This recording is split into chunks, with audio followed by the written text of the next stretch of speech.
संपन्न श्री जगन्नाथ रथ यात्रेत आमदार आशुतोष दादा काळे यांनी जगन्नाथाचे मनोभावे दर्शन घेऊन रथ ओढण्याची सेवा केली। आंतरराष्ट्रीय कृष्ण भवनामृत संघ इस्कॉन तर्फे कोपरगाव येथे भव्य जगन्नाथ रथ यात्रेचे आयोजन करण्यात आले होते। इस्कॉनद्वारे जगभरातील सर्व प्रमुख शहरांमध्ये दरवर्षी 1000हून अधिक रथ यात्रा आयोजित केल्या जातात। इस्कॉन कोपरगावचे प्रभारी सुंदर चैतन्य दास यांनी सांगितले की कोपरगावमध्ये आयोजित केलेली ही पहिली ऐतिहासिक जगन्नाथ रथ यात्रा होती। रथ यात्रेत 2000हून अधिक लोक सहभागी झाले होते। मार्केट पासून सुरुवात होऊन छत्रपती शिवाजी महाराज पुतळा मार्गे कलश मंगल कार्यालय येथे संपली। या प्रसंगी चैतन्य चरण प्रभू, पद्म गोविंद प्रभू, सोमवंशी प्रभू, लक्ष्मीनारायण प्रभू, चैतन्य चरितामृत प्रभू उपस्थित होते। श्री जगन्नाथ रथ यात्रेत आमदार आशुतोष दादा काळे सहभागी झाले व श्री जगन्नाथाचे मनोभावे दर्शन घेऊन रथ ओढण्याची सेवा केली। त्याचबरोबर पराग संधान, पोलीस निरीक्षक प्रदीप देशमुख, डॉक्टर राठी परिवार, उद्योगपती भन्साळी परिवार, डॉक्टर रामदास आव्हाड, महाले परिवार, पवन अग्रवाल, जाधव सर यांच्या वतीने आरती व पूजन करण्यात आले होते। कोपरगावात रथ यात्रेसाठी शिंगणापूर, भोकर, पिंपळगाव, जलाल, वाकी, नागडे, अंजलगाव, येवला आदी आजूबाजूच्या अनेक गावातील भाविकांनी मोठी गर्दी केली होती। रथ यात्रेत सहभागी होण्यासाठी मुंबई, पुणे, सोलापूर येथून खास पाहुणे आले होते।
ठिकाणी जगन्नाथ बलदेव सुभद्रा मैया यांचे रथयात्रेचं स्वागत पंचाल परिवार यांनी केलेलं आहे. त्यांनी आरती पण केलेलं आहे. त्यांना 3 वेळा हरिबोल म्हणून धन्यवाद दिला. हरिबोल.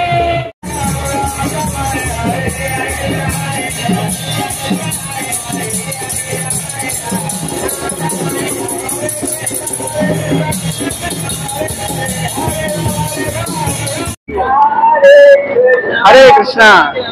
आज खूप महत्वाचा शुभ दिन आहे. आज आहे जगन्नाथ रथयात्रा. ही जगन्नाथ रथयात्रा जी आहे ती प्राचीन काळापासून भारतामध्ये याचं प्रचलन आहे. जगन्नाथ, बलदेव आणि सुभद्रा, जे कृष्ण, बलराम आणि त्यांची बहीण सुभद्रा हे जे आहेत ते जगन्नाथपुरीमध्ये निवास करतात. आणि आजच्या दिवशी, रथयात्रेच्या दिवशी, ते भक्तांना आपली कृपा वाटण्यासाठी रस्त्यावरती येतात आणि पूर्ण जगाला ते कृपा प्रदान करतात. त्यासाठी त्यांचं नाव आहे जगन्नाथ. ते फक्त आपल्या छोट्याशा राज्याचे, देशाचे नाथ नाही आहेत, ते पूर्ण विश्वाचे नाथ आहेत. आणि त्यांच्या चरणाशी आपण जर संगत केली तर आपण पण सुखी होतो आणि पूर्ण विश्व सुखी होतं.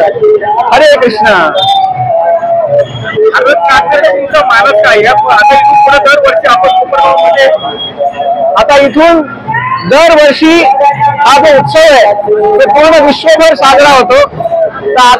या इथं पण कोपरगाव मध्ये इस्कॉनच्या द्वारे ही रथयात्रा आयोजित होणार आहे प्रत्येक वर्षी. आणि या रथयात्रेचा उद्देश हाच आहे की प्रत्येक कोपरगाव वासियांना जगन्नाथजींच्या कृपेचा प्रसाद मिळावा आणि त्यांचं आयुष्य सुख, समाधान आणि उत्स्फूर्त जे भगवंतांप्रती भक्ती आहे त्यांना पूर्ण व्हावं.